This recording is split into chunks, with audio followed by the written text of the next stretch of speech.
Bonjour, je m'appelle Claire Guibert, je suis énergéticienne et créatrice d'objets vibratoires. Alors aujourd'hui, nous allons aborder un sujet des plus récurrents dans la pratique du pendule, comment ne pas influencer son pendule. Comment être sûr que les réponses du pendule soient justes. Vous trouverez de plus amples informations par le biais de la formation L'art du pendule que je propose en partenariat avec le site Vibratis. Et donc n'hésitez pas à liker, à vous abonner afin de perdurer la chaîne à aborder de nombreux sujets autour du monde vibratoire.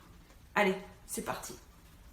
Tout d'abord, la pratique du pendule est un art et non une science. Il y a des précautions à mettre en place pour pratiquer dans des conditions optimales afin d'obtenir le plus souvent des résultats probants. Au-delà de tout protocole technique traditionnel, il m'a semblé que dans toute pratique énergétique et artistique, c'est l'expérience qui vient en premier. Et ensuite, on peut agir à partir de cette base solide.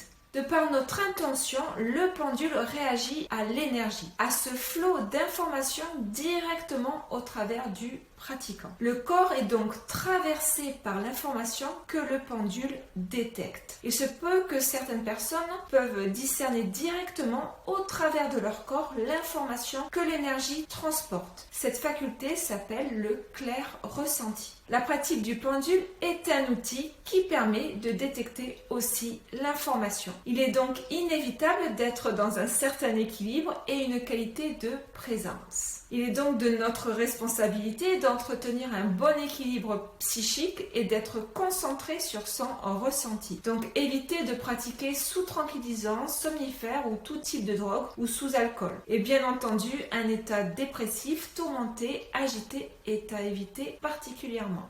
Il est également important de mettre en place des protections énergétiques avant chaque séance. Comme j'insiste dans la formation Art du pendule, s'aligner est la première protection et permet de se rééquilibrer, de calmer le mental et s'ancrer. L'ancrage à la terre, plus conscient, apporte concentration, discernement et clarté mentale. L'alignement, c'est coordonner le corps, la prise de terre, l'esprit, connexion au cosmos, et le cœur, lieu de fécondation de la terre par le cosmos, où régit notre maître intérieur, afin de laisser les informations nous traverser, répondant plus justement à notre intention, être un canal stable entre les mondes. Il y a de multiples manières de s'aligner. Les bases sont l'introspection et l'ancrage afin de revenir à soi et d'accentuer la qualité de présence à soi dans le présent. Donc de nombreuses pratiques proposent l'alignement comme la sophrologie, la méditation, le qigong, la cohérence cardiaque, les techniques de respiration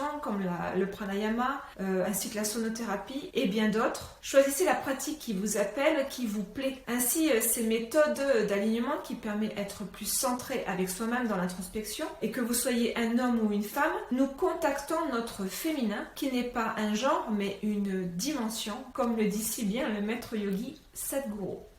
Après être bien relié à soi, il est nécessaire de renforcer sa protection en appelant vos guides, les archétypes spirituels dont vous vous sentez proche. L'archange Michael est un puissant protecteur, il est appelé aussi Saint Michel. Puis vous pouvez aussi porter des pierres de protection comme l'obsidienne, l'œil du tigre. Le lieu exerce une importante influence pour le pratiquant. L'avoir purifié au préalable est requis comme dans toute pratique énergétique. Un environnement peut être aussi inapproprié si l'atmosphère est instable, bruyante, manquant de confort et de sécurité. D'ailleurs, pour le confort, je vous propose d'être bien assis dans le calme, jambes décroisées pour l'ancrage, une colonne vertébrale droite, souple. Certaines écoles recommandent différentes méthodes pour se positionner, comme votre bras tenant le pendule tout en étant parallèle à votre jambe. Je vous conseille plutôt d'être à l'aise, que le pendule puisse osciller librement et laisser naturellement circuler l'énergie dans votre corps. Et donc la position assise sera plus confortable pour débuter. Il est important donc d'être dans une neutralité. Le mental peut perturber facilement le champ d'énergie durant la pratique dû à un manque de concentration par des attentes, des désirs, des envies, des émotions, de l'autosuggestion, ce qui peut facilement influencer le pendule. Ainsi, il est vivement déconseillé, en tout cas en débutant, de penduler pour soi-même car l'autosuggestion vient souvent fausser les réponses. Si vous souhaitez penduler pour vous, il est recommandé donc en tant que débutant de demander à un proche et de le faire à votre place. L'art du pendule, c'est laisser se manifester son intuition, son subconscient sans être parasité par le mental qui peut perturber le champ d'énergie. Lorsqu'il y a un enjeu émotionnel, nous avons tendance à être dans l'attente ou les projections. Nous tombons alors dans l'autosuggestion, créant une distorsion du champ d'énergie qui influence le pendule. Et ces réponses seront loin d'être fiables et auront tendance à vous donner les réponses que vous souhaitez.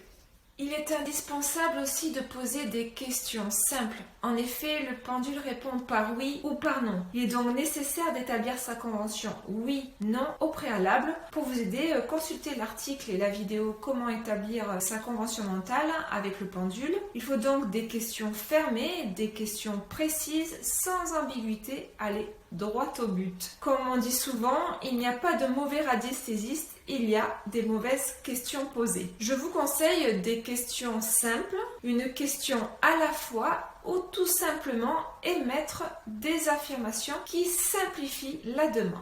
Durant la pratique, il est fondamental que les protagonistes de la recherche soient au courant et consentants. Par exemple, si vous pendulez pour une autre personne, il est important que cette dernière soit au courant et vous ait donné son autorisation. De plus, il faut accepter les réponses, au risque de tomber dans la dépendance, à vouloir continuer jusqu'à ce que la réponse nous convienne. Le pendule en divination, comme le tarot, sont de mauvais moyens de se rassurer et engendrent des questionnements sans fin, creusant progressivement son insécurité.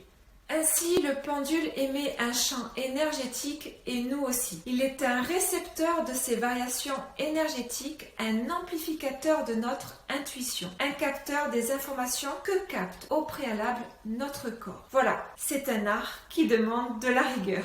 Donc notre corps et notre pendule peuvent être influencés par de multiples paramètres. Il semble alors important de mettre en place une hygiène vibratoire et des précautions cohérentes permettant des bases solides à la pratique du pendule pour ne pas l'influencer. Voilà, j'espère que cette vidéo vous a éclairé. Si vous voulez aller plus loin dans votre pratique, je vous propose une formation de qualité, l'art du pendule, en partenariat avec le site Vibratis. Nous avons aussi ouvert un groupe Facebook pour que l'on puisse échanger au sujet de cette pratique. Et n'hésitez pas à liker, à vous abonner sur la chaîne Vibratis pour qu'on puisse continuer à vous fournir de nombreux sujets autour du monde vibratoire. Je vous souhaite une bonne pratique et surtout, prenez soin de vous.